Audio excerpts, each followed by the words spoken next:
Good evening, everyone. Thank you for the Hair Research Society of India, particularly Murugasundaram, for organizing this. And thank you also to all the sponsors, particularly Dr. Reddy's. Today I'll be talking about a condition which I think we see fairly uncommonly. I've given it a cryptic title, Unraveling Scalp Mysteries. I'll divide my talk into three parts. We'll look at the case report first. We'll discuss about the condition, and then most importantly, we'll see how to treat this condition.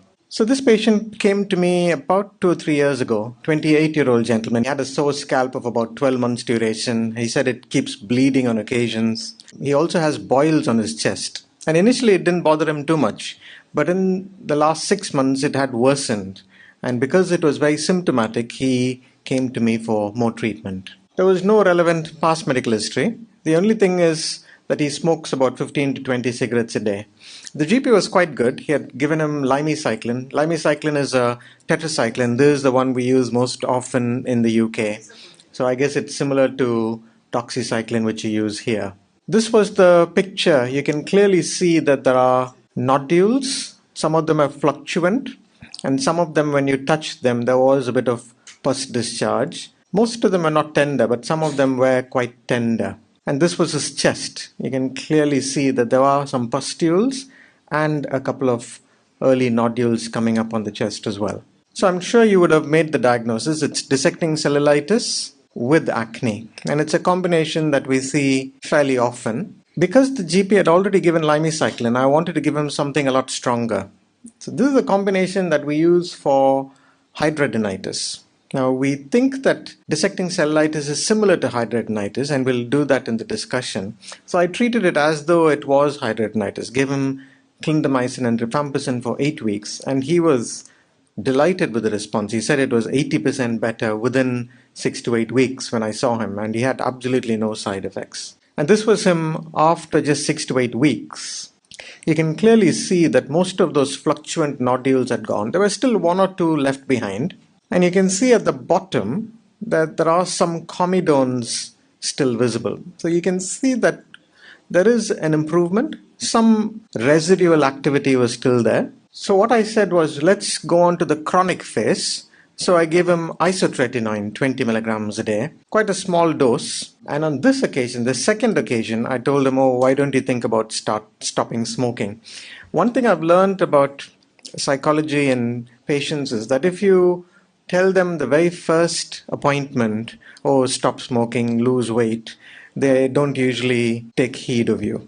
But once you've sorted out their skin problem and they know that you are trying to help them, at that point, if they come back to you and you say, listen, I think you really have to stop smoking, you have to lose weight, then they listen better to you. So I always make it a point in the second visit to bring up all these more sensitive topics, and I think it does work. This chap didn't attend for follow-up, but I did call him about 2 months later, and he said he was clear. I don't know what that means, but obviously no new lesions, and therefore I think there's quite a good result on a very low dose of retinoid.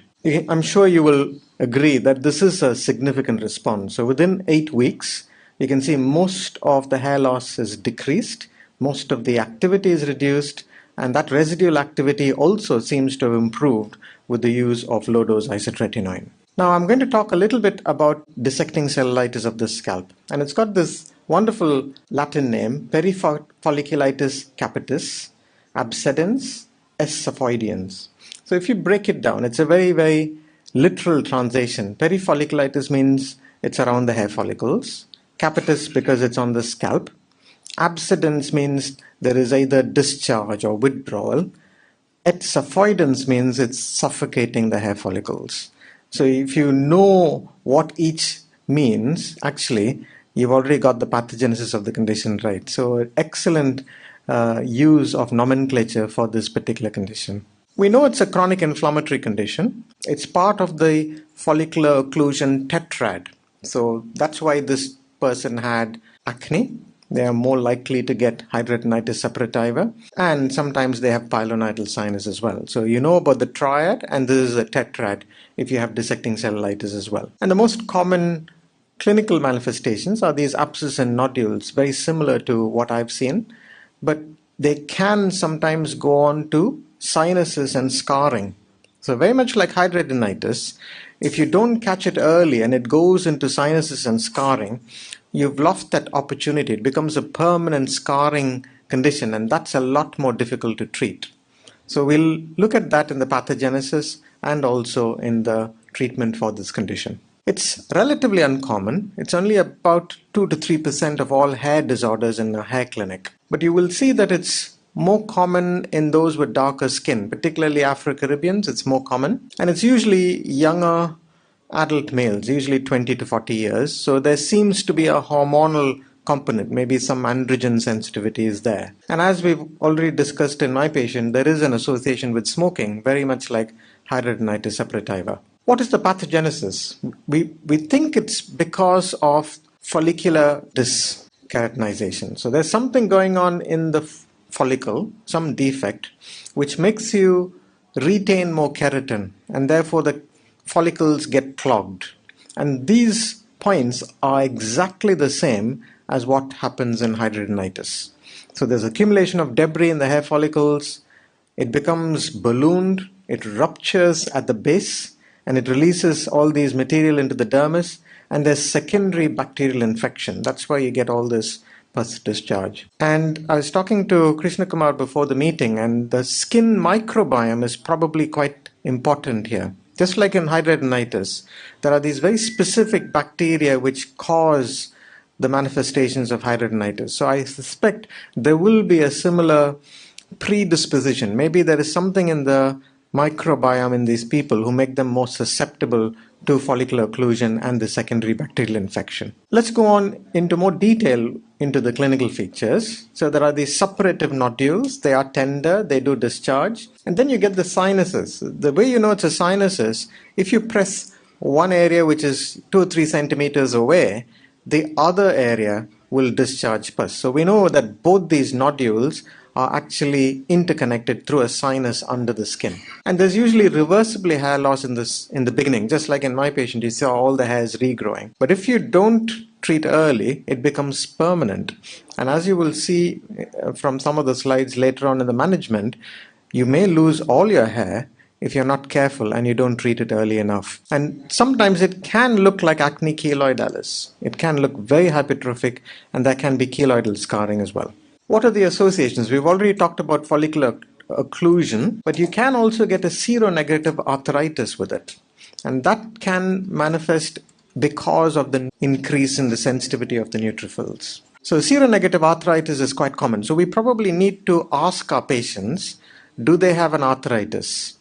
Very rarely you get keratitis as well. And then you have these neutrophilic syndrome, Sappho and Kidd syndrome, where you have increased sensitivity of the neutrophils, and therefore that's an association with this as well. There are certain dermoscopic features as well. I'm sure you all use the dermatoscope for some of our skin conditions, and this is one condition where it may be helpful. Let's look at each stage. This is the early stage, and you can see that it looks fairly similar to alopecia areata. A shows black dots, B shows maybe a little bit of yellow dots, and C shows broken hairs. This is the first stage in which you get these fluctuant nodules, and this is still reversible because it looks like alopecia areata in the trichology. This is the second phase where you can get abscedence, which means it's starting to discharge. So these are featureless yellowish areas, and then you can see these areas of scarring starting to come up. Again, some broken hairs. And then the final stage is, this is where you get the sinuses. And you can see that there is loss of follicular openings here, so it's become scarred. And you can see multiple hairs coming from each one of these. These may even be small sinuses. So this is the next stage or the final stage of dissecting cellulitis. And there is a classification now for how to stage dissecting cellulitis. In stage 1, there's only these isolated nodules and abscesses, and there's normal skin in between. So that's why when you treat it, it becomes almost normalized. Then you get stage 2, where you have intercommunicating sinus tracts, but still no scarring. And then the stage 3 is when these nodules occur with scarring and there is permanent alopecia. And by this time, it's probably too late for medical treatment alone to work. And these are the 3 stages. Stage 1, where you get the fluctuant nodules. stage 2 where you start getting the sinuses, and stage 3 where you get permanent scarring alopecia. This is from a German journal which came about 5-6 years ago. There are other conditions which can mimic it. So we'll just go through a few conditions which can look very similar to dissecting cellulitis, but you have to be cautious that we don't miss them. This came in the British Journal a few years ago. This chap had never had any skin problems before. He had no acne when he was younger. He was in his 30s. And then suddenly, over a period of 6 to 8 weeks, he developed these intensely fluctuant, boggy nodules over most of the scalp. And it looked just like dissecting cellulitis, and it probably was. But the difference here is this chap had just started taking anabolic steroids. So it was the anabolic steroids tip him over to get dissecting cellulitis. So anybody with a short history of these fluctuant nodules, always ask for a history of whether they are taking any drugs for bodybuilding. This is another patient in their 30s, had a history of peptic ulcer disease for which they had had surgery 10 years earlier, had always had a few bowel problems, and then over a period of 2 years had this fluctuating nodules with discharging sinuses on the scalp, tried every antibiotic under the planet, but nothing seems to work. And then finally, they did a colonoscopy and saw pseudopolyps, and you can see some ulceration. And in the crypts, you can see these non-specific inflammatory infiltrates. So this was Crohn's disease, presenting as though it was dissecting cellulitis. This is a condition which we look for in any scarring entity. So this person has had dissecting cellulitis for many years and then suddenly developed this massive lesion within it, and this was a squamous cell carcinoma occurring within an area of dissecting cellulitis scarring. Now this patient I saw just on Monday actually. He came with this on the scalp, and that is a closer view. You can see it's quite well settled now, but mother showed me some pictures on her phone which was very boggy.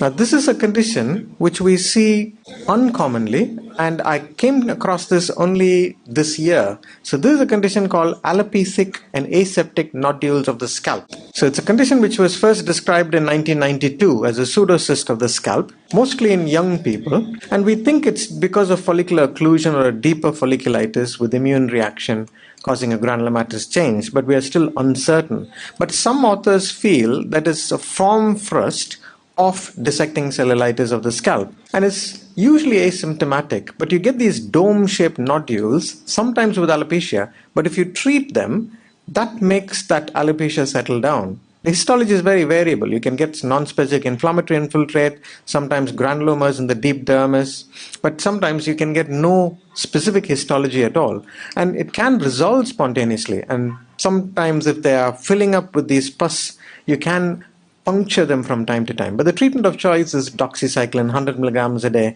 for 3 months, and that's what we've started in our patient. And intralesional steroids have also known to be helpful. The authors in the AAD presented this patient where they gave indomethacin 3%. So an NSAID, when you give an NSAID topically, that can sometimes cause remission of these aseptic nodules in the scalp. Let's go on to dissecting cellulitis treatment. So this is what we want to know. How are we going to treat our patients? And you can divide it into 4 parts, either topical or systemic antibiotics, and then biological and procedural. Topical antibiotics is what we start with mostly. Topical clindamycin is usually used. We have a combination of isotretinoin with clindamycin in the UK, which we use. Topical resorcinol, 15%, has also been known to be helpful. We don't get that in the UK, but I don't know whether you get it here. And then topical diclofenac gel, 3%. That seems to be quite effective, and there's a case report which I'm going to show you. So this is a patient who was treated only with 3% diclofenac gel, and you can see an excellent response. They think it's because it has anti-inflammatory action. It's non-steroidal anti-inflammatory, so it inhibits the cyclooxygenase pathway, and that's the reason why you get remission of dissecting cellulitis, because we know that there's an inflammatory pathway here as well. You can use oral antibiotics as well, or oral retinoids, both of which we've used in our patient. You can use either tetracyclines, azithromycin, which is 3 times a week, ciprofloxacin, or you can treat it as though it's hidradenitis with rifampicin and clindamycin. Now, doxycycline is probably what we need to use most often, and we'll look at it a little bit more in detail. You use 100 milligrams. You can start off with once a day if you want, then make it twice a day. And then once you've controlled it for about 3 or 4 months, you can then use sub-therapeutic doses. You can use 30 milligrams, 40 milligrams, 50 milligrams, or half the tablets, and that may be enough for long-term use. Its anti-inflammatory action may be sufficient to control it. So if they don't respond to doxycycline, you can use minocycline as well. This is actually a patient who was treated on clarithromycin. So again, clarithromycin over a period of just 6 to 8 weeks, and you can see excellent remission of the inflammatory changes. Retinoids are also very helpful. It decreases follicular occlusion, and there's an excellent response rate. You can see a 90% response rate. Other retinoids, alitretinoin and acitretin, may also be beneficial. Isotretinoin is the most commonly used drug, and the two mechanisms are, we've already know that it's anti-inflammatory, but it also reduces follicular keratinization. That's why it's so helpful for acne. And the dose, you don't need to use very high doses. 0.5 milligram per kg per day is enough, but some people use it up to 1 milligram per kg per day. The important thing is to assess after 3 months. If it doesn't work at all, even on the high doses, it's probably not going to work. You might as well change. But if it does work, you can use a lower dose as maintenance for a bit longer. This came in the British Journal of Dermatology, and you can see that even what looks like extensive areas of scarring have partially regrown with the use of isotretinoin. This is actually a patient who had KID syndrome who was treated with alitretinoin. So alitretinoin also in a dose of 10 to 30 milligrams a day may be beneficial for dissecting cellulitis. Quite a few biologics, but it's mainly the tumor necrosis factor inhibitors. Adalimumab and infliximab are the commonest drugs. There are recent reports of IL-17 and 23 blockers also playing a part in this condition. In adalimumab, you give the higher dose. You give it every week rather than every other week. So much higher dose, and you give a loading dose as well. So you use the HS regimen. Some people have used lower doses if they've partially controlled it with the higher doses. So you bring it under remission with the higher dose, then use the lower dose to control it. And this is a case report where adalimumab was used. And again, you can see excellent regrowth of hair, almost complete clearance except for 1 or 2 areas in the scalp. JAK inhibitors, you can never write them off now. They're used for every condition you can think of. There are case reports, and they seem to be very helpful for HS in some areas because of its anti-inflammatory effect.